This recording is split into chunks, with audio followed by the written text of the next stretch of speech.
ကျွန်တော်တို့ကမ္ဘာ့အင်အားကြီးစူပါပါဝါနိုင်ငံတွေလို့ပြောလိုက်လို့ရှိရင်အမေရိကန်ပြည်ထောင်စုတရုတ်ရုရှားဒီနိုင်ငံတွေကိုပြေးမြင်ကြပါလိမ့်မယ်ဒီနေရာမှာဒီစူပါပါဝါနိုင်ငံဆိုတာကိုဘာနဲ့တိုင်းတာတယ်ဆိုတော့လည်းရှိပါတယ်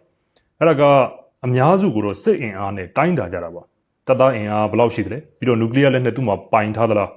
နောက်တစ်ခုကနီးပညာမှာဘယ်အဆင့်ထိရောက်နေပြီလဲဒီအချက်တွေကိုကြည့်ပြီးတော့စူပါပါဝါနိုင်ငံဖြစ်မဖြစ်เนาะအဲ့လိုတိုင်းတာကြတာဖြစ်ပါတယ်အပေါ်ကပြောခဲ့တဲ့ဒီနိုင်ငံတွေကိုတရုတ်ရုရှားအမေရိကန်ဒီနိုင်ငံတွေကိုကြည့်လိုက်လို့ရှိရင်ဒီနိုင်ငံတွေရဲ့နိုင်ငံမြေနေရာအကျယ်ဝန်းကလည်းကျယ်တယ်လို့လူဦးရေကလည်းကမ္ဘာမှာအများဆုံးနိုင်ငံတွေကနိုင်ငံတွေဖြစ်နေတာကိုသတိထားမိကြပါလိမ့်မယ်။ဒါကြောင့်သူတို့ကဒီစစ်ရေးအရာစကားပြောတဲ့နေရာမှာတိုင်းတာကြတဲ့နေရာမှာအဲ့ဒီနိုင်ငံမှာလူအင်အားဘယ်လောက်ရှိတယ်လဲဆိုတဲ့ပုံမှာလည်းထည့်သွင်းစဉ်းစားကြလေရှိပါတယ်။နောက်တစ်ခုရှိသေးတာကတော့စူပါပါဝါနိုင်ငံဖြစ်နေပြီဆိုလို့ရှိရင်အဲ့စူပါပါဝါနိုင်ငံနောက်ထပ်စူပါပါဝါနိုင်ငံတစ်နိုင်ငံနဲ့လည်းမဟာမိတ်ဖြစ်နေတာမျိုးကိုမြင်ရလေရှိပါတယ်။ဆိုတော့ဒီနေရာမှာ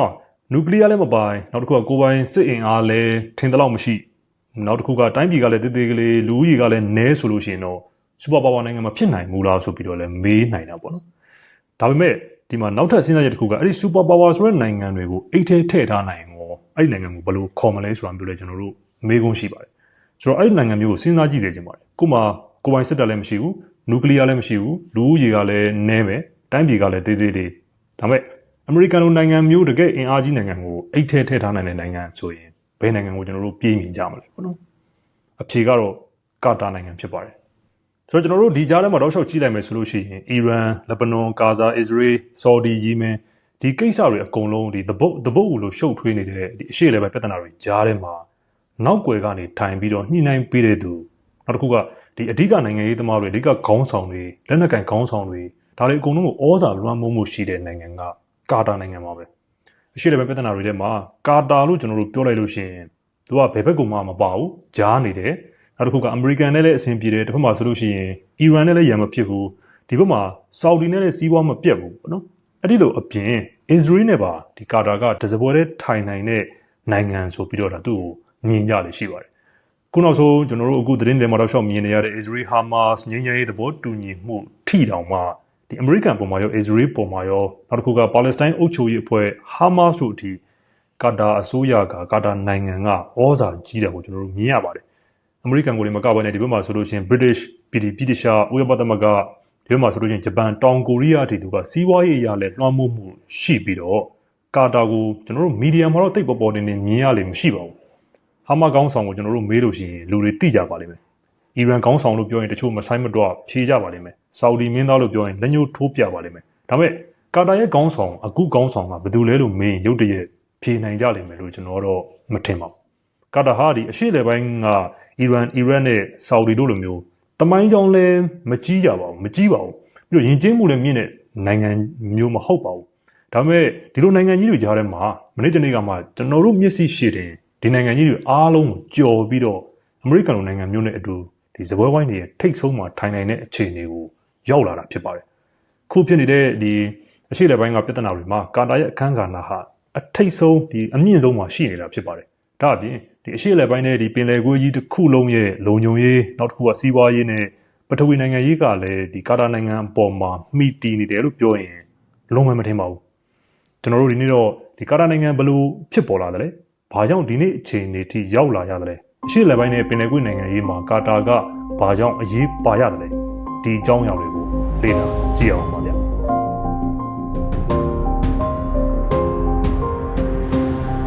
ကျွန်တော်တို့ကာတာနိုင်ငံအကြောင်းကိုပြောရင်သမိုင်းဆရာတွေကတော့ဒီသူ့အနီးနားကနိုင်ငံကြီးတွေလို့17ရာစု12ရာစုစသဖြင့်ဟိုးအဝေးဒီပဝေသနီကနေစပြောဖို့အင်မတန်ခက်ခဲတယ်လို့ပြောကြပါတယ်18ရာစုမတိုင်ခင်လောက်ကဒီကာတာနိုင်ငံဒီနေရာပတ်လဲပေါ့နော်အဲ့နေရာကိုသမိုင်းအထောက်ထားတိတ်မရှိဘူးလို့ဆိုကြပါတယ်ကဏ္ဍထဲမှာလဲသွားလာနေတဲ့ဒီဘက်ဒိုဝင်လူမျိုးတွေပေါ့နော်သူတို့အဲ့လူမျိုးတွေကျင်လည်ကျက်စားရနေရာတစ်ခုလိုပဲသိထားကြပါတယ်ကာတာရဲ့သမိုင်းကြောင်းကိုပြောရင်ဒီ1966ခုနှစ်လောက်ကနေစပြောလို့ရှိပါတယ်ကျွန်တော်တို့မြန်မာသမိုင်းနဲ့ရှင်ကြည့်မယ်ဆိုရင်ဒီ1966ဆိုတာကုန်းပေါင်မင်းဆက်ဖြစ်ပြီးတော့စင်ဖြူရှင်မင်းကအုပ်ချုပ်နေတဲ့အချိန်ဖြစ်ပါတယ်အဲ့ဒီ1966ဆိုတာဒီစင်ဖြူရှင်မင်းကအယုဒ္ဓယကိုသိမ်းဖို့သွားပြီးတော့စစ်တိုက်နေတဲ့အချိန်မှာပဲအဲ့ဒီနှစ်ပတ်ဝန်းကျင်မှာပဲကာတာဖြစ်လာမယ့်ဒီကျွန်းဆွယ်ကရွာအဆင့်အောင်မရှိသေးပါဘူးအဲ့ဒီနှစ်မှာပဲဒီဘေးနားကကူဝိတ်နိုင်ငံကနေမိသားစုတွေကရွှေ့ပြောင်းလာကြပြီးတော့အဲ့ဒီ ကာတာဖြစ်လာမဲ့ကျွန်းဆွယ်ကစီကားလာခဲ့တယ်လို့ဆိုပါတယ်အဲ့ဒီမိသားစုထဲမှာအရေးပါတာကတော့ခါလီဖာမိသားစုပဲဖြစ်ပါတယ်သူတို့အခြေချလာပြီးတဲ့နောက်မှာဒီကျွန်းဆွယ်ကဒီပလဲငုတ်တဲ့စီးပွားရေးလုပ်ငန်းကပို့ပြီးတော့ဖြစ်ထွန်းလာတယ်လို့တမိုင်းမှာရေးထားတာတွေ့ရပါတယ်ပြီးတော့ကုန်သွယ်ရေးကလည်းဒီနေရာကအရေးပါလာတယ်လို့ဆိုပါတယ်နောက်ထပ်ဒီနှစ်20ကျော်လောက်မှာခုနကမိသားစုတွေထဲမှာဒီရွှေ့ပြောင်းလာတဲ့မိသားစုတွေမှာပါတဲ့ခါလီဖာမိသားစုကဥဆောင်ပြီးတော့ဘေးနားကဘာရိန်းကိုတွားပြီးတော့တိမ့်ပိုက်ခဲ့ပါသေးတယ်ဒီခါလီဖာမိသားစုကအဲ့ဒီဘာရိန်းကိုအုပ်ချုပ်ပြီးတော့နောက်ပိုင်းမှာဘာရိန်းမှာပဲနေသွားပါတော့တယ်အဲ့နောက်ဒီကာတာကျွန်းဆွယ်မှာအုပ်ချုပ်တဲ့သူတွေအုပ်စိုးတဲ့သူတွေခဏခဏပေါ်လာခဲ့ပြီးတော့ဘယ်သူမှတော့ဒီကြားရှိအတီတကြမရှိခဲ့ပါဘူးခါလီဖာမိသားစုကတော့ကာတာဟာသူတို့အပိုင်းလိုပဲဒီဘာရိန်းကနေပြီးတော့တောက်လျှောက်ကျင်ညာနေခဲ့တာပါဒါကြောင့်ဒီဘာရိန်းကဒီခါလီဖာမိသားစုနဲ့ဒီကာတာဘက်ကအုပ်ချုပ်တဲ့သူနောက်ထပ်တက်လာတဲ့သူတွေကြားထဲမှာရေချောင်းတိုက်ပွဲတွေခဏခဏဖြစ်နေခဲ့တယ်လို့တွေ့ရပါတယ်1869ခုလောက်မှာဘာရိန်းကဒီခါလီဖာမိသားစုနဲ့ဒီဘက်ကကာတာအုပ်ချုပ်သူတွေကြားမှာတိုက်ပွဲတွေအပြင်းထန်ဖြစ်ခဲ့ပါတယ်အဲ့ဒီတော့မှအဲ့ဒီတုန်းကအင်မတန်အင်အားကြီးတဲ့ဒီပြည်တရှာတွေကကာတာကိုအာယုံစိုက်ခဲ့ကြတာပါအကြောင်းရင်းကဒီပြည်တရှာတွေအတွက်ဒီပါရှန်ပင်လယ်ကွေးဒီတည်ငြိမ်ရေးပေါ့နော်သူတို့ကဒီကိစ္စကိုအင်မတန်လိုလားပါတယ်19ရာစုနှောင်းပိုင်းကတည်းကဒီ British ကဒီပါရှန်ပင်လယ်ကွေးရဲ့အရေးပါပုံကိုကောင်းကောင်းနားလည်နေပါပြီဒီပါရှန်ပင်လယ်ကွေးတည်ငြိမ်တော့မှသူတို့ရဲ့ဒီပြည်တရှာ Empire အတွက်အရေးပါတဲ့ရေလမ်းကြောင်းကိုကောင်းကောင်းထိန်းချုပ်လို့ရမယ်ဆိုတ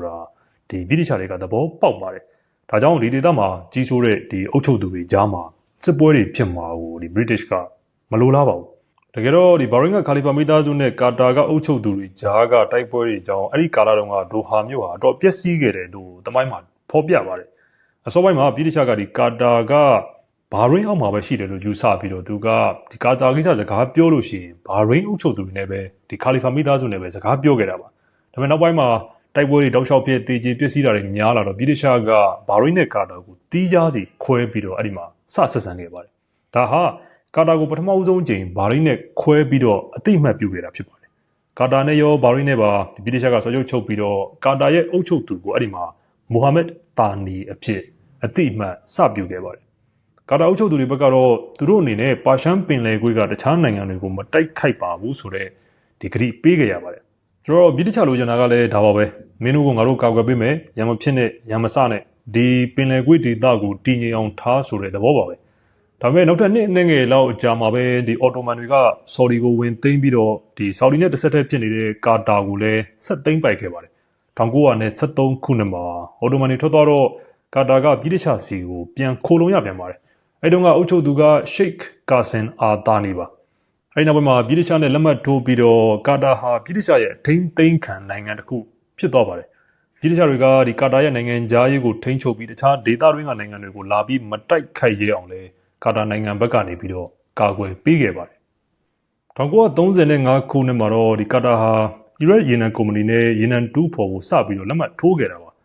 နောက်ထပ်၄နှစ်1939ခုနှစ်မှာမှရေနံရှာဖွေတွေ့ရှိခဲ့ပေမဲ့ရေနံကိုစီးပွားဖြစ်တူးပြီးတော့ကြီးကြီးမားမားပြန်ရောင်းနိုင်ခဲ့တာမျိုးတော့မရှိခဲ့ပါဘူးဘာလို့လဲဆိုရင်အဲ့ဒီတုန်းကဒုတိယကမ္ဘာစစ်ကြောင့်မို့လို့အချိန်အကြာကြီးနှောင့်နှေးနေခဲ့တာပါအဲ့နောက်ပိုင်းနှစ်တွေကျတော့မှဖြည်းဖြည်းချင်းရေနံကနေပိုက်ဆံရလာခဲ့တာလို့ဆိုကြပါတယ်အဲ့ဒီကာလ1950ပြည့်နှစ်တွေမှာဒီဘေးနားပတ်လည်ကိုကြည့်လိုက်ရင်အီရန်မှာနိုင်ငံရေးရမတည်ငြိမ်ပေမဲ့အဲ့တုန်းကအီရန်အစိုးရဟာရေနံကြောင့်စီးပွားရေးအဆင်ပြေနေပြီဆိုတာကိုတွေ့ရပါတယ်ပြီးတော့အီရန်ရဲ့လူနေမှုအဆင့်တန်းကလည်းအဲ့တုန်းကအတော်မြင့်နေပါပြီဒါပေမဲ့ဒီအီရတ်မှာဆိုရင်လည်းဘရင်ဖိုက်ဆယ်လက်ထက်မှာအတန်အသင့်ခက်မီတိုးတက်နေပြီလို့ပြောလို့ရပါတယ်အဲ့ဒီချိန်ထိကာတာမှာတော့ဒီဗြိတိရှအကူအညီကိုအပြည့်အဝယူထားပြီးတော့အင်္ဂလိပ်တွေကိုမိခိုနေရတော့မှာပဲဒါအပြင်အဲ့တုန်းကရေနံရောင်းရလို့ရုတ်တရက်ကြီးတဲ့ချမ်းသာလာတဲ့အုပ်ချုပ်သူမိသားစုတွေမှာတဖြည်းဖြည်းနဲ့ပြဿနာတွေပေါ်လာပါတယ်ဒီချိန်မှာဗြိတိရှကပဲကြားဝင်ပြီးအဲ့ဒီတာနီမိသားစုကြားကပြဿနာတွေကိုဝင်ရှင်းရပြန်ပါတယ်အဲ့တုန်းကဒီဗြိတိရှဝန်ကြီးချုပ်က Clement Attlee ပါအဲ့ဒီ Clement Attlee ဆိုတာကျွန်တော်တို့ဒီမြန်မာနိုင်ငံကြားဖြတ်အစိုးရအဲ့တုန်းကဝန်ကြီးချုပ်ဦးနုနဲ့ဒီ New Attlee စာချုပ်ချုပ်တဲ့ဗြိတိန်ဝန်ကြီးချုပ်ဖြစ်ပါတယ်အဲ့ဒီနောက်ပိုင်းမှာတော့ဖြည်းဖြည်းချင်းမွဲလာပြီးတော့အင်အားလဲဆုပ်ယုပ်လာတဲ့ဒီဗြိတိရှ Empire က1968ခုနှစ်မှာဒီပင်လယ်ကွေးကနေထွက်ခွာခဲ့ပါတယ်ဆိုတော့မြန်မာနိုင်ငံကိုပြီးတော့အိန္ဒိယကိုလွတ်လပ်ရေးပေးတယ်လွတ်လပ်ရေးရတယ်အဲ့နောက်ပိုင်းအချိန်အထိကိုဒီဗြိတိရှကပင်လယ်ကွေ့နိုင်ငံတွေကိုထိန်းချုပ်ထားတော့မှာပဲ1982ခုနှစ်မှာကာတာကဗြိတိရှစီကအပြည့်အဝလွတ်လပ်ရေးရခဲ့တာပါပြီးတော့အဲ့ဒီအချိန်ကနေစပြီးတော့အချုပ်ချာအာဏာပိုင်ဖြစ်လာခဲ့ပါတယ်ဒီနေရာမှာကျွန်တော်တို့ပြန်ကြည့်လိုက်လို့ရှိရင်ကျွန်တော်တို့မြန်မာနိုင်ငံဟာကာတာနိုင်ငံထက် နှစ်တွေအများကြီးစောပြီးတော့ဒီပြည်တခြားစီကနေလွတ်လပ်ရေးရခဲ့တာကိုတွေ့ရမှာပါကာတာဟာဒီပြည်တခြားစီကလွတ်လပ်ရေးရပြီးနောက်တစ်နှစ်တော့ပဲဒီတာနီမိသားစုထဲမှာအကိုဝမ်းခွဲစီကနေညီတဝမ်းခွဲကအာဏာပြန်သိမ်းပြီးတော့ရှိတ်ခါလီဖာကအဲ့ဒီမှာစော်ဝါဖြစ်လာခဲ့ပါတယ်လွတ်လပ်ရေးရတဲ့အဲ့ဒီ1981စက်တင်ဘာလထဲမှာပဲဒီ Arab အဖွဲ့ချုပ်လို့ခေါ်တဲ့ Arab League မှာအဖွဲ့ဝင်ဖြစ်လာခဲ့ပြီးတော့ကုလသမဂ္ဂမှာလည်းအဖွဲ့ဝင်ဖြစ်လာခဲ့ပါတယ်ပြောရရင်တော့ကာတာရဲ့စော်ဝါဒီရှိတ်ခါလီဖာကအမျှော်မြင်ရှိတဲ့ခေါင်းဆောင်တက်လို့ဆိုရမှာပါသူ့လက်ထက်မှာဒီရေနံကရတဲ့ပိုက်ဆံတွေကိုတိုင်းပြည်အတွက်အကျိုးရှိရှိအသုံးချခဲ့တယ်လို့ကာတာကြီးရဲ့ကျွမ်းကျင်တဲ့သူတွေကဆိုကြပါတယ်။အခုကဒီရေနံကနေရနေတဲ့အကျိုးအမြတ်တွေကနိုင်ငံတော်အနေနဲ့တီးသန့်မပိုင်ဘဲနဲ့ဒီကာတာနိုင်ငံမှာဒီအစင်လာကြီးတဲ့မိသားစုတွေ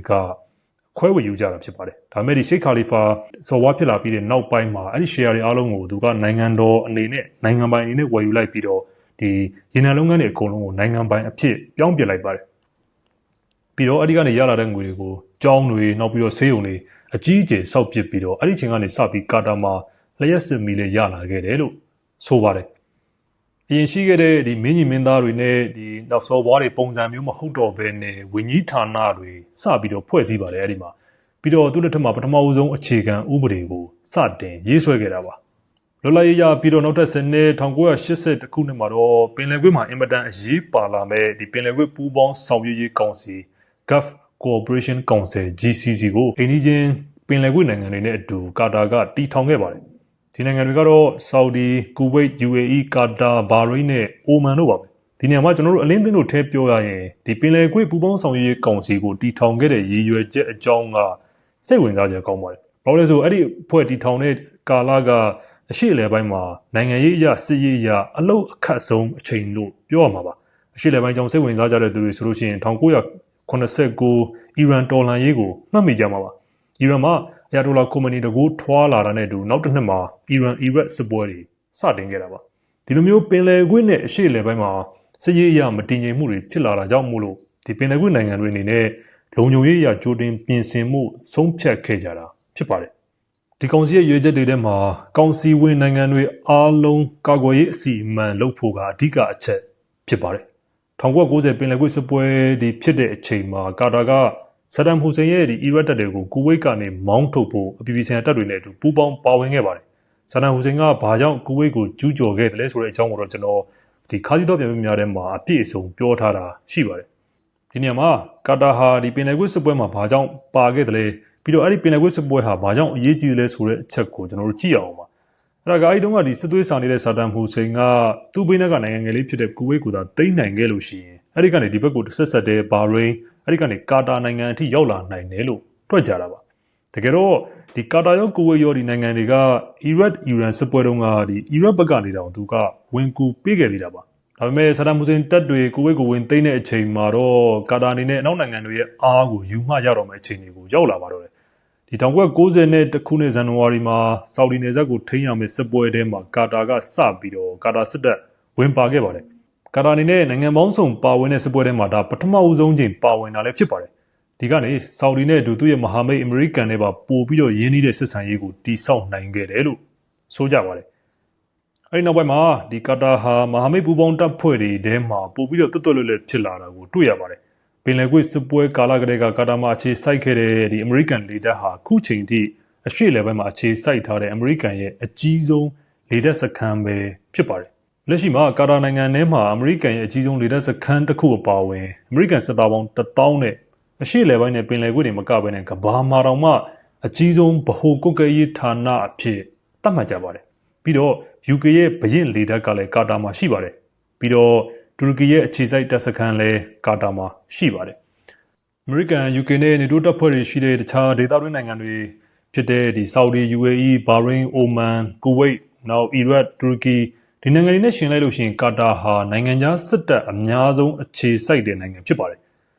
တကယ်လို့အမေရိကန်တွေနဲ့ဒီအရှေ့လေပိုင်းကိုစစ်စင်ရေးတစ်ခုခုလုပ်ချင်တယ်ဆိုပါစို့ကာတာကနေဘယ်နေရာကိုဖြစ်ဖြစ်သူကလက်လန့်မိပါတယ်ဥပမာဆီးရီးယားကိုတိုက်မလားဒီဘက်ကဆိုလို့ရှိရင်အီရတ်အီရန်ပြီးတော့ဒီဘက်အချမ်းမှာဆိုလို့ရှိရင်အာဖဂန်နစ္စတန်နောက်ဆုံးဒီအစ္စရေးအတွက်စစ်ကူပေးမယ်ဆိုရင်တော့မှကာတာကနေအလွယ်တကူပေးလို့ရပါတယ်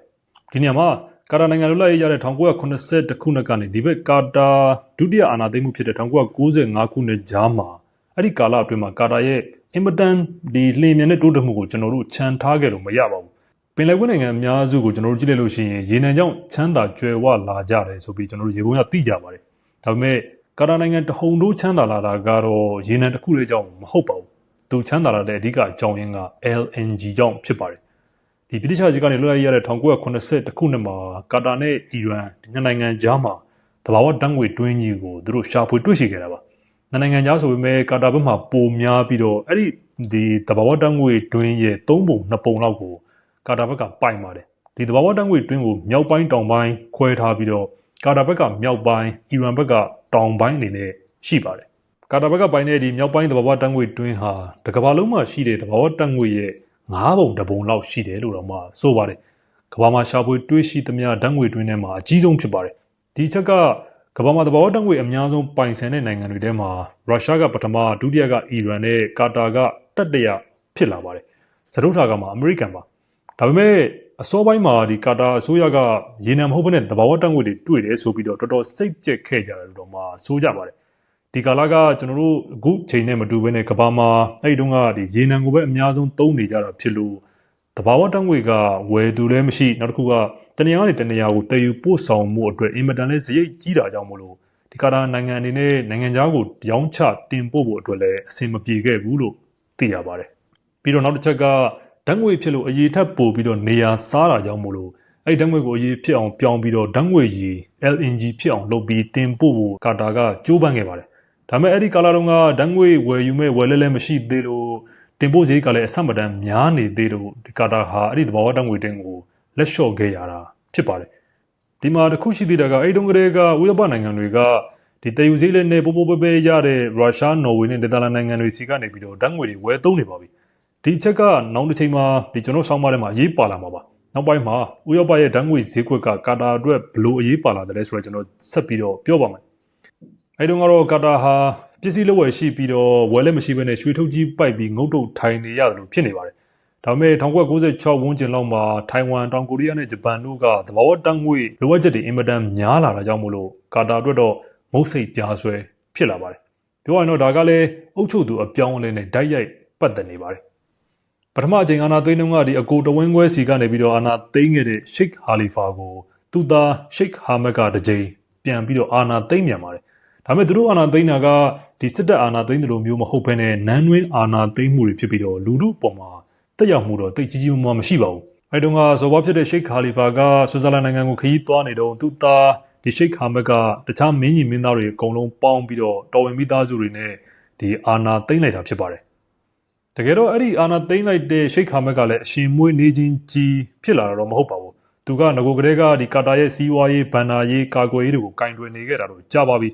သူ့လက်ထက်မှာငကိုရှိနေပြီးသားဒီရေနံကနေရနေတဲ့ငွေတွေကိုသူကသဘာဝဓာတ်ငွေတူးဖော်ရေးမှာပို့ပြီးတော့ရင်းနှီးမြှုပ်နှံမှုလုပ်လာတာပါကာတာရဲ့စီးပွားရေးကိုနောက်တစ်ဆင့်တင်ပေးခဲ့တယ်လို့တော့မှဆိုကြပါတယ်အဖေဖြစ်တဲ့ရှိတ်ခါလီဖာကနိုင်ငံအတွက်ဖွံ့ဖြိုးတိုးတက်ရေးတွေလုပ်ခဲ့ပေမဲ့သူကရှေးဦးစွဲအမြင်ရှိတဲ့သူလို့ပြောကြပါတယ်သဘောကတော့ပိုက်ဆံများများရှာများများစုဆိုတဲ့မူဝါဒကိုလက်ကင်ထားတာပါဒီအာနာသိန်းတဲ့သားရှိတ်ဟာမက်ကတော့ရှိတဲ့ငွေကိုစပွားနိုင်မှုများများရင်းနှီးမြှုပ်နှံရမယ်လို့တွေးရသူဖြစ်ပါတယ်ဒါကြောင့်မလို့သူ့လက်ထက်မှာဒီအဝေးပြေးလမ်းမကြီးတွေဖောက်တာဒီဒိုဟာကမိုးမြုံတိုက်တွေစောက်တာနောက်ပညာရေးမြို့တော်လှုပ်ပစ်တ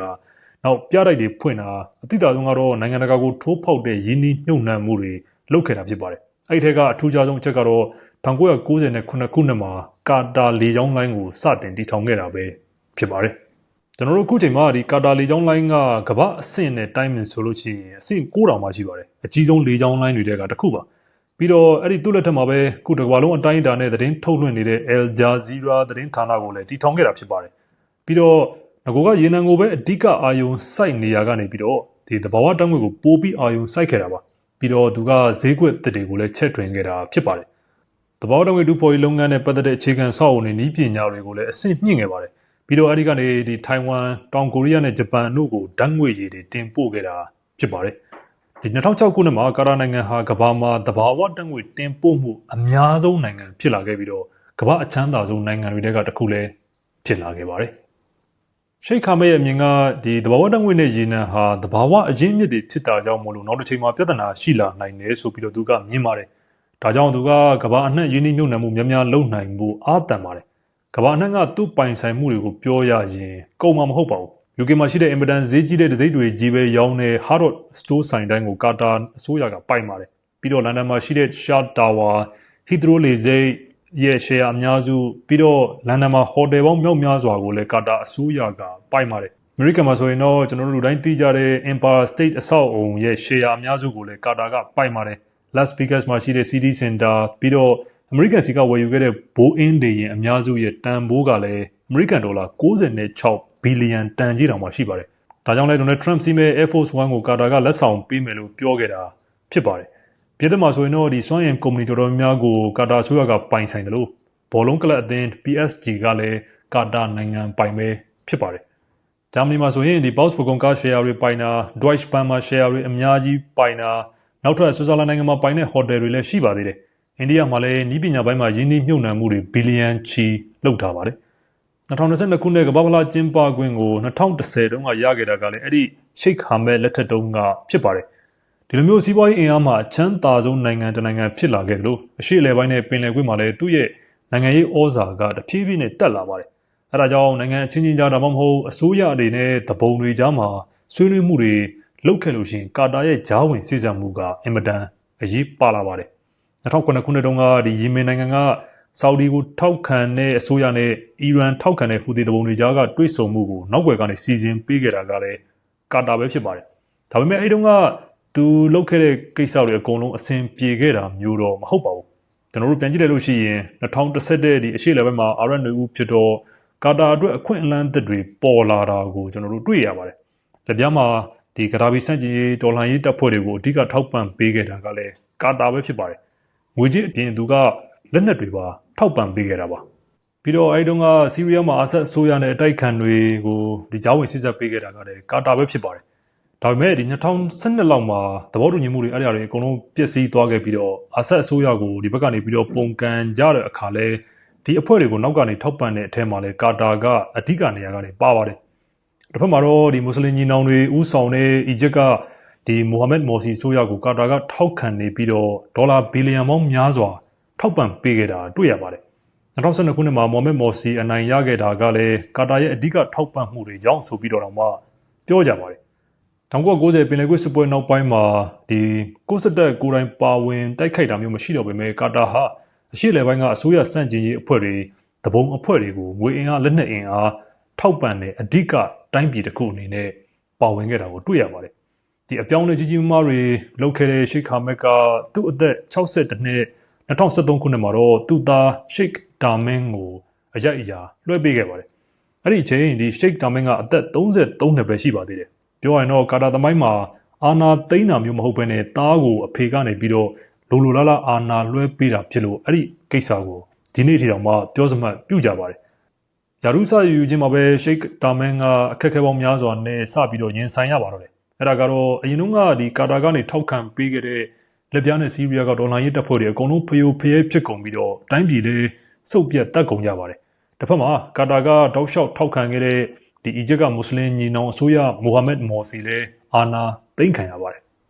အဲဒီတုန်းကဒီအီဂျစ်ရဲ့မွတ်စလင်ညီနောင်အစိုးရကိုအားပေးခဲ့တဲ့ကိစ္စဟာကာတာအတွက်နောက်ပိုင်းမှာဂျင်းတဲ့ချက်တဲကိုရောက်စေတဲ့ကိစ္စဖြစ်လာပါတယ်အီဂျစ်ကမိုဟာမက်မော်စီအာနာသိမ်းခံရပြီးတော့ဒီမွတ်စလင်ညီနောင်လည်းမြေအောက်အဖွဲ့ဖြစ်သွားခဲ့ပေမဲ့ကာတာကတော့အဲ့ဒီအဖွဲ့ကိုဆက်လက်ပံ့ပိုးဖို့စ조사နေခဲ့တယ်လို့ဆိုပြီးတော့ဆွဆွဲကြပါတယ်ဒီချက်ကိုဆော်ဒီဘာရိန်းနဲ့ UAE အစိုးရတွေကတော့သဘောမကျကြပါဘူးဘာကြောင့်လဲဆိုရင်ဒီမွတ်စလင်ညီနောင်ရဲ့ဥတီချက်ကဘယင်စနစ်နဲ့စန့်ကျင်ဘက်ဖြစ်နေလို့ပါပဲဒီနေ့မှာကျွန်တော်တို့ထည့်ပြောကြရရှိတာကဒီပင်လယ်ကွေ့နိုင်ငံအများစုဟာဘယင်နိုင်ငံတွေဖြစ်ပေမဲ့လို့ကာတာကတော့စော်ဘွားနိုင်ငံဖြစ်ပါတယ်သဘောကဆော်ဒီလိုမျိုးနောက်ပြီးတော့ဘာရိန်းလိုမျိုးဘယင်အိမ်ရှိမင်းသားစသဖြင့်ခွဲခြားထားပြီးတော့သူတို့ကအုပ်ချုပ်တာမျိုးမဟုတ်ပါဘူးကာတာကိုစော်ဘွားပဲအုပ်ချုပ်တယ်လို့ဆိုပေမဲ့ဒီဘက်မှာစော်ဘွားအုပ်ချုပ်တဲ့ UAE နဲ့လည်းမတူပြန်ပါဘူး UAE မှာကာတာလိုမျိုးစော်ဘွားတဦးတည်းကအုပ်ချုပ်တာမျိုးမဟုတ်ဘဲနဲ့စော်ဘွား9ယောက်က Federation ပုံစံနဲ့အုပ်ချုပ်တာဖြစ်ပါတယ်ကျွန်တော်တို့ခုနအကြောင်းကိုပြန်ဆက်ရရင်အရှေ့လယ်ပိုင်းမှာဒီမွတ်စလင်ညီနောင်ရဲ့နိုင်ငံရေးအတွေးအမြင်ကဘယင်စနစ်ကိုလက်မခံပါဘူးဥပမာကျွန်တော်တို့အီရတ်မှာဆာဒမ်လိုမျိုးအီဂျစ်မှာဒီမိုဟာမက်မော်စီလိုမျိုးသူတို့ကနိုင်ငံကိုအုပ်ချုပ်ချင်ကြတာဖြစ်ပါတယ်ဒီချက်ကဒီဘက်ဘယင်တွေအုပ်ချုပ်တဲ့ဆော်ဒီဘာရိန်းနဲ့ဒီဘက်က Federation ပုံစံသွားနေတဲ့ UAE လိုနိုင်ငံတွေအတွက်ကပြဿနာအကြီးကြီးဖြစ်ပါတယ်ဒါကြောင့် နိုင်ငံရေးခံယူချက်ရှိတဲ့ဒီမွတ်စလင်ညီနောင်ကိုအားပေးတဲ့စော်ဘွားအုပ်ချုပ်တဲ့ကာတာကိုဒီဘက်ကြံပင်လယ်ကွေ့ပူပေါင်းဆောင်ရွက်ကောင်စီအဖွဲ့ဝင်နိုင်ငံတွေကစပြီးတော့ဖယ်ကျင်လာခဲ့ကြပါတယ်။ဒါကြောင့်မို့လို့ဒီ2014ခုနှစ်မှာကာတာမှာရှိတဲ့သူတို့နိုင်ငံတွေရဲ့တန်အမတ်တွေကိုဒီဆော်ဒီ၊ဘာရိန်း၊ UAE နိုင်ငံတွေအကုန်လုံးကပြန်ခေါ်ခဲ့ကြပါတယ်။ဒီချက်ကဒီကာတာရဲ့စော်ဘွားတဲ့ရှိတ်ဒါမင်းကိုနိုင်ငံခြားရေးမူဝါဒပြောင်းလဲပြစ်စီလိုက်တဲ့အချက်တစ်ချက်လိုတော့မှစိုးကြပါတယ်။ဒါကြောင့်နောက်ပိုင်းမှာအီဂျစ်မှာမိုဟာမက်မော်စီကိုအာဏာသိမ်းပြီးတက်လာတဲ့နောက်ထပ်ခေါင်းဆောင်Abdel Fattah al-Sisi နဲ့ပြန်လည်တည်မြဲရေးတွေကာတာကလုပ်လာခဲ့ပါတယ်။ဒါပေမဲ့ဒီကာတာနိုင်ငံနဲ့ပင်လယ်ကွေ့နိုင်ငံတွေကြားကဆက်ဆံရေးကိုပိုဆိုးလာစေမဲ့အကြောင်းတွေထပ်ပေါ်လာခဲ့ပြန်ပါတယ်။အဲဒါကတော့ကာတာဟာဒီမွတ်စလင်ညီနောင်အပြင်ဟာမတ်စ်၊ဟစ်ဇ်ဘိုလာတို့လိုအဖွဲ့တွေကိုထောက်ပံ့ပေးနေတာကြောင့်ပဲဖြစ်ပါတယ်။ဒီချက်ကနာမည်ကျော်ကာတာပိတ်ဆို့မှုကိုဖြစ်ပေါ်စေခဲ့တာပါပဲ။ကျွန်တော်ပုံမှာပြောခဲ့တဲ့ဒီ1982ခုနှစ်မှာတူးဖော်တွေ့ရှိခဲ့တဲ့သဘာဝတန်းငွေကြောကိုမှတ်မိကြအောင်ပါ။ကာတာနဲ့အီရန်ကြားမှာတွေ့ရှိခဲ့တဲ့တန်းငွေကြောကြီးကိုမြောက်ဘက်နဲ့တောင်ဘက်ခွဲထားပြီးတော့မြောက်ပိုင်းကိုကာတာကပိုင်ပြီးတော့တောင်ဘက်ကိုအီရန်ကပိုင်နာကြောင့်မို့လို့ကာတာဟာသဘာဝတန်းငွေတူးဖော်ရေးနဲ့ပတ်သက်လို့အီရန်နဲ့အင်မတန်ရင်းနှီးတဲ့တန်တမန်ဆက်ဆံရေးရှိပါတယ်။ဒါပေမဲ့ဟာမတ်စ်တို့ဟစ်ဇ်ဘိုလာတို့ကိုထောက်ပံ့တယ်ဆိုတဲ့ကိစ္စကိုကာတာကဒီနေ့အထိဘယ်တော့မှဝန်မခံခဲ့ဘူးပါဘူး။ဒီလိုမျိုးဆွဆွဲချက်တွေကိုဖြစ်ပေါ်စေတဲ့နောက်ထပ်တစ်ချက်ကတော့ကာတာဆိုရကနေအဓိကထောက်ပံ့ထားတဲ့မီဒီယာအယ်ဂျာဇီးရာကြောင့်ဖြစ်ပါတယ်။အယ်ဂျာဇီးရာဟာဒီဟာမတ်စ်ဟစ်ဇ်ဘိုလာတို့ရဲ့အသံတွေကိုပို့ပြီးတော့ဦးစားပေးဖော်ပြတာပြီးတော့တစ်ချိန်တည်းမှာပဲဆော်ဒီ UAE အီဂျစ်သူတို့နိုင်ငံတွေနဲ့ပတ်သက်တဲ့စန့်ကျင်ရေးအသံတွေအဲ့ဒီစန့်ကျင်တဲ့လူပုဂ္ဂိုလ်တွေကိုအသားပေးဖော်ပြနေတာကြောင့်လို့ဆိုကြပါတယ်။ဒါကြောင့်မို့လို့ပင်လယ်ကွေ့နိုင်ငံတွေအရှေ့အလယ်ပိုင်းနိုင်ငံတွေဟာမွတ်စလင်နိုင်ငံတွေဖြစ်ပေမဲ့လို့မွတ်စလင်ကဘာအကြောင်းအဓိကအသားပေးဖော်ပြတဲ့အယ်ဂျာဇီးရာသတင်းဌာနကိုပင်လယ်ကွေ့နိုင်ငံအများစုမှာကြည့်လို့မရတာပိတ်ပင်ထားတာဘန်းထားတာဖြစ်ပါတယ်။အီဂျစ်နိုင်ငံဆိုလို့ရှိရင်အယ်ဂျာဇီးရာသတင်းဌာနကို2013ခုနှစ်ကတည်းကပိတ်ပင်ထားခဲ့တာဖြစ်ပါတယ်။2019ခုနှစ်မေလမှာကာတာရဲ့နိုင်ငံပိုင်မီဒီယာတစ်ခုကနေပြီးတော့အီရန်ဘုံတော်အဖွဲ့တွေနဲ့အီရန်ထောက်ပံ့ပေးထားတဲ့ဟာမတ်စ်၊ဟူသီ၊ဟစ်ဇ်ဘိုလာတို့ရဲ့ကောင်းကြောင်းတွေကိုကာတာစော်ဘွားရှိတ်တာမင်းရဲ့နာမည်နဲ့ဖော်ပြခဲ့တဲ့ကိစ္စဖြစ်ခဲ့ပါတယ်။ဒီချက်ကအီရန်ရဲ့အဓိကရန်ဘက်ဆော်ဒီကိုဒေါသပုံထစေခဲ့ပြီးတော့ဂျမ်ပင်လယ်ကွေ့နိုင်ငံတွေကိုပါကြက်ရိုက်သွားစေပါတယ်။ဒါကြောင့်ပဲကာတာနိုင်ငံကိုဒီနိုင်ငံတွေအကုန်လုံးပေါင်းပြီးတော့ဝိုင်းဝန်းပိတ်ဆို့မှုဝိုင်းကောက်လုပ်တာစခဲ့ကြပါတယ်။ဒါကကာတာပိတ်ဆို့ခံရမှုလို့နာမည်ကြီးပါတယ်။ဆော်ဒီ UAE ဘာရိန်းအီဂျစ်တို့ကဒီကာတာနိုင်ငံကိုဆက်သွယ်ထားတဲ့ကုန်းလမ်းရေလမ်းလေကြောင်းအားလုံးနဲ့အဆက်အသွယ်ဖြတ်လိုက်ပြီးတော့ကာတာနိုင်ငံသားတွေအနေနဲ့လည်းအဲ့ဒီနိုင်ငံတွေကိုခရီးသွားလာခွင့်မရသလိုစီးပွားရေးအရာလည်းပိတ်ဆို့မှုတွေလုပ်ပစ်ခဲ့ပါတယ်။အီရန်ဘုံတော်ဘက်တွေကိုဖော်ပြခဲ့တဲ့အကြောင်းကိုကာတာဘက်ကတော့ဒါဟာသူတို့ရဲ့ဒီနိုင်ငံပိုင်သတင်းဌာနဟက်ခံရတာကြောင့်လို့အကြောင်းပြပါတယ်။ဒါပေမဲ့ပင်လယ်ကွေ့နိုင်ငံတွေကတော့လုံးဝလက်မခံတော့ဘဲနဲ့ပိတ်ဆို့မှုတွေဆက်လုပ်ခဲ့ပါတယ်။ကာတာလေကြောင်းလိုင်းဟာဒီဆော်ဒီ UAE ဘာရိန်းအဲ့ဒီနိုင်ငံတွေရဲ့လေပိုင်တဲ့ပုံမှာဖြတ်ပြီးတော့ပြန်တန်းလို့မရပါဘူး။ရေလမ်းကြောင်းတွေကနေလည်းသွားလို့မရပါဘူး။ကုန်းလမ်းအားလုံးကိုလည်းဖြတ်တောက်ပစ်ခဲ့ပါတယ်။အဲဒီတော့ကတခြားပင်လယ်ကွေ့နိုင်ငံတွေတောင်းဆိုတဲ့အချက်တွေကတော့အချက်73ချက်ရှိပြီးတော့ဒီ73ချက်ကိုမလိုက်နာဘူးဆိုလို့ရှိရင်ဆက်ပြီးတော့ပိတ်ထားမယ်73ချက်ကိုလိုက်နာမယ်ဆိုလို့ရှိရင်တော့ဒီပိတ်ဆို့မှုတွေကိုဖယ်ရှားပေးမယ်ဆိုပြီးတော့တောင်းဆိုခဲ့ပါတယ်။အဲဒီ73ချက်ထဲမှာဘာတွေပါတယ်လဲဆိုတော့အယ်ဂျာဇီးရာသတင်းဌာနကိုပိတ်သိမ်းပေးဖို့ပြီးတော့ကာတာနိုင်ငံတွေကတူရကီတပ်တွေကိုဖယ်ပေးဖို့ပြီးတော့ဟာမတ်စ်၊ဟစ်ဇ်ဘိုလာတို့ကိုကာတာအနေနဲ့ဆက်ပြီးတော့မထောက်ပံ့ဖို့ဆိုတဲ့အချက်တွေပါဝင်ပါတယ်။ဒီချက်တွေအားလုံးကိုကာတာကလုံးဝလက်မခံတယ်လို့အဲ့ဒီချက်တွေဟာဒါဟာအချုပ်ချာအာဏာကိုထိပါတာလို့တော့မှာပဲကာတာအစိုးရကတုံ့ပြန်ခဲ့ပါတယ်။အဲ့ဒီကလေးကအခုချိန်ထိဆော်ဒီ UAE ဘာရိန်းနဲ့အီဂျစ်တို့မှာအယ်ဂျာဇီးရာကိုကြည့်လို့ဖတ်လို့မရပါဘူး။ဘေးပတ်လည်နိုင်ငံတွေကပိတ်ဆို့ထားတဲ့ကာတာဟာတူရကီ၊အီရန်၊ကူဝိတ်၊အိုမန်ဒီဘက်မှာဆိုလို့ရှိရင်အရှေ့တောင်အာရှကနိုင်ငံတွေနဲ့စီးပွားရေးဆက်လုပ်နိုင်အောင်ကြိုးပမ်းနေခဲ့ပါတယ်။ဆော်ဒီတို့တားနေတဲ့ကြားကနေပဲမလျှော့တဲ့အပြင်တူရကီနဲ့ရောအီရန်နဲ့ပါဆက်ဆံရေးပိုတိုးလာခဲ့ပြီးတော့စီးပွားရေးလည်းပိုလုပ်လာခဲ့ပါတယ်။ရှေ့တောင်အာရှနိုင်ငံတွေထဲမှာတော့အင်ဒိုနီးရှားကအဓိကဖြစ်ပြီးတော့ထိုင်း၊စင်ကာပူ၊မလေးရှားလည်းပါဝင်ပြီးကျွန်တော်တို့မြန်မာနိုင်ငံလည်းပဲကာတာရဲ့စီးပွားဘက်ထဲမှာပါဝင်ပါတယ်။မြန်မာနိုင်ငံမှာတော့ Ooredoo ကကာတာရဲ့စီးပွားရေးလုပ်ငန်းထဲမှာတည်တာတဲ့လုပ်ငန်းတစ်ခုပါပဲ။ဒါပေမဲ့ Ooredoo လည်းဒီစစ်တပ်ကအနာသိမ်းပြီးနောက်ပိုင်းမှာဝေဖန်မှုတွေကြုံရစီးပွားရေးအရာလည်းအရှုံးပေါ်လို့2024တုန်းကအပိသက်ရောင်းချသွားပါပြီ။ကာတာဆိုရကတော့အခုချိန်ထိအာနာသိန်းစစ်တပ်နဲ့တန်တမန်ဆက်ဆံရေးဆက်ရှိနေစေဖြစ်ပါတယ်။ပြီးခဲ့တဲ့အောက်တိုဘာ1ရက်နေ့ကတော့မှအာနာသိန်းစစ်တပ်နိုင်ငံသားရေးဝန်ကြီးဦးသန်းဆွေကကာတာကွာကွယ်ရေးဝန်ကြီးဟောင်းတယောက်ကိုလက်ခံတွေ့ဆုံခဲ့တာတွေ့ရပါတယ်။ဒါပေမဲ့မြန်မာနဲ့ကာတာကြားမှာပြောပလောက်တဲ့အကူအညီတန်တမန်ရေးအရာအရေးပါမှုမျိုးကိုတော့ မတွေ့ရပါဘူးအဲ့ဒီကာတာကိုပိတ်ဆို့ထားခဲ့တာဟာ3နှစ်ခွဲကျော်4နှစ်နီးပါးကြာခဲ့ပြီးတော့ကျွန်တော်တို့စီမှာစစ်တပ်ကအာဏာမသိမ်းခင်တစ်လလို2021ဇန်နဝါရီလကြတော့မှဒီကာတာပိတ်ဆို့မှုကိုရုပ်သိမ်းလိုက်ကြတာဖြစ်ပါတယ်ပိတ်ဆို့မှုကိုဖယ်ရှားပေးဖို့အဓိကစ조사ပေးခဲ့တဲ့နိုင်ငံတွေထဲမှာပါဝင်တာကတော့အမေရိကန်ပါပဲ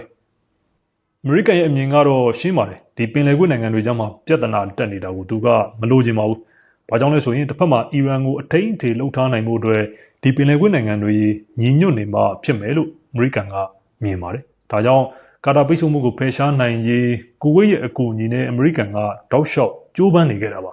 ဒါအပြင်ကာတာကိုပိတ်ဆို့ထားတာကြောင့်မို့လို့ဒေသတွင်းမှာစီးပွားရေးအရာရောတန်တမန်ရေးအရာပါထိခိုက်မှုတွေအင်မတန်များခဲ့ပါတယ်ဒီချက်ကိုအမေရိကန်ပါဝင်ပင်လယ်ကွေ့နိုင်ငံတွေကလည်းသဘောပေါက်ကြပါတယ်ဒါကြောင့်ပဲနောက်ဆုံးမှာပိတ်ဆို့မှုကိုဖယ်ရှားပေးဖို့အတွက်ဆော်ဒီဦးဆောင်တဲ့ပင်လယ်ကွေ့နိုင်ငံတွေကအမေရိကန်ရဲ့တောင်းဆိုချက်တွေကိုသဘောတူခဲ့ကြတာဖြစ်ပါတယ်အဲ့လိုမျိုးကာတာပေါ်မှာပိတ်ဆို့မှုတွေကိုဖယ်ရှားပေးလိုက်ပေမဲ့ငကိုတောင်းဆိုထားတဲ့အချက်73ချက်ကိုတော့ကာတာကမလိုက်လျောပေးခဲ့ပါဘူးဒါကြောင့်အီရန်နဲ့လည်းဆက်ဆံရေးမယုံမလွန်ဆက်ရှိနေတယ်လို့တူရကီတပ်ဖွဲ့ဝင်တွေဟာလည်းကာတာနိုင်ငံထဲမှာပဲဆက်ရှိနေစေပြီးတော့အယ်ဂျာဇီးရာရုပ်သံကလည်းဆက်လက်လဲပတ်နေစေဖြစ်ပါတယ်ဘယ်လိုပဲဆိုကာတာဟာသူ့အပေါ်ပိတ်ဆို့မှုတွေကိုအမေရိကန်ရဲ့အကူအညီနဲ့ဖယ်ရှားပစ်နိုင်ခဲ့တာကိုတွေ့ရမှာပါကာတာရဲ့သဘာဝဓာတ်ငွေ့ကိုဝယ်ယူနေတဲ့နိုင်ငံတွေမှာခုလက်ရှိအကြီးဆုံးနိုင်ငံကတော့တရုတ်ပါပဲပြီးတော့အိန္ဒိယဂျပန်နဲ့တောင်ကိုရီးယားတို့ပါဝင်ပါတယ်ဒါပေမဲ့2020နောက်ပိုင်းမှာကာတာဟာတစ်ချိန်ကသူမျှော်လင့်မထားခဲ့တဲ့ဈေးကွက်တစ်ခုကိုရခဲ့ပါတယ်တခြားမဟုတ်ပါဘူးဥရောပပဲဖြစ်ပါတယ်တစ်ချိန်ကသဘာဝဓာတ်ငွေ့ကိုရုရှားစီကအချိုအချောင်ရနေခဲ့တဲ့ဥရောပဟာရုရှားကယူကရိန်းကိုကျူးကျော်စစ်စပြီးကတည်းကသဘာဝဓာတ်ငွေ့ဝယ်ယူရေးစာချုပ်တွေကိုဖြည်းဖြည်းချင်းလျှော့လာခဲ့တာပါရုရှားကျူးကျော်စစ်ကကာတာအတွက်တော့စီးပွားရေးအခွင့်အလမ်းကြီးတစ်ခုလမ်းပွင့်သွားတာပဲဖြစ်ပါတယ်ကာတာဟာအခုကမ္ဘာအချမ်းသာဆုံးနိုင်ငံစင်းမှာအဆင့်4မှာရှိပါတယ်အနီးနားက UAE ကအဆင့်10နဲ့ကူဝိတ်ကအဆင့်26နဲ့ဘာရိန်းကတော့38ပါအရှေ့လေပိုင်းနဲ့ပင်လယ်ကွေ့နိုင်ငံတွေကြားထဲမှာကာတာလောက်ချမ်းသာတဲ့နိုင်ငံမရှိပါဘူးဒါပေမဲ့လည်းကာတာဟာလည်းပဲပတ်ဝန်းကျင်ကအာရပ်နိုင်ငံတွေနည်းတူလူအခွင့်အရေးချိုးဖောက်မှုတွေရှိပါတယ်ဒီကြောင့်ကိုပြောဖို့တော့ကာတာနိုင်ငံရဲ့လူဦးရေမြေနေရာအကျယ်အဝန်းနဲ့စပြောမှရပါလိမ့်မယ်ကာတာနိုင်ငံကိုကျွန်တော်တို့မြင်အောင်ပြောလို့ရှိရင်ကယားပြည်နယ်လောက်တောင်မှမကျယ်တဲ့မြေနေရာတစ်ခုပါတနိုင်ငံလုံးမှာနေထိုင်တဲ့လူဦးရေက3 သန်းနီးပါးပဲရှိပါတယ်ပြောရရင်တော့ရန်ကုန်မြို့လူဦးရေရဲ့ထက်ဝက်လောက်တောင်မရှိပါဘူးဒါပေမဲ့ဒီလူဦးရေ3 သန်းထဲမှာနိုင်ငံသား3 သိန်းကျော်ပဲရှိပါတယ် UAE လိုမျိုးပဲသူ့နိုင်ငံသားတွေမများဘဲနဲ့ရွှေ့ပြောင်းလာသူတွေနဲ့နိုင်ငံခြားအလုပ်သမားတွေများတာပါသဘောကတော့လူပေါင်း2 သန်းခွဲဒါမှမဟုတ်တနိုင်ငံလုံးလူဦးရေရဲ့90%လောက်ဟာနိုင်ငံခြားသားတွေကြီးပါပဲအများစုကအိန္ဒိယနီပေါဘင်္ဂလားဒေ့ရှ်နဲ့ပါကစ္စတန်နိုင်ငံသားတွေဖြစ်ကြပါတယ်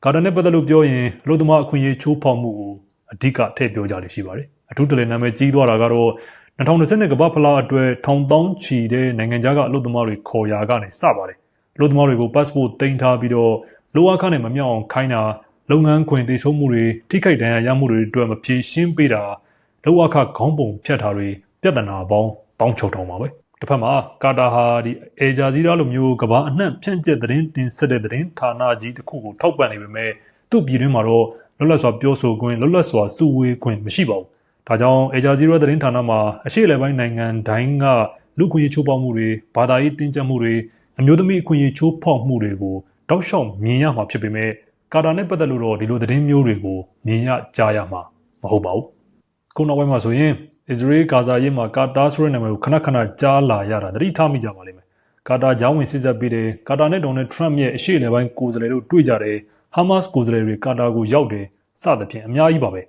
ီမင်ဆိုးရနဲ့ဟူသီတို့ကြားဆီးရီးယားကအာဆတ်နဲ့အတိုက်ခံတွေကြားအီဂျစ်ကမော်စီစသဖြင့်စစ်ဆက်ညှိနှိုင်းရေးလုပ်ခဲ့တာတွေထောက်ပံ့ခဲ့တာတွေကိုပြန်ကြည့်ရင်ကာတာဟာအောင်မြင်ခဲ့တဲ့တမိုင်းကြောင်းတော့သိပ်မရှိပါဘူးသူထောက်ပံ့ခဲ့တဲ့အဖွဲ့တွေဖျို့ဖျဲဖြစ်ကုန်တ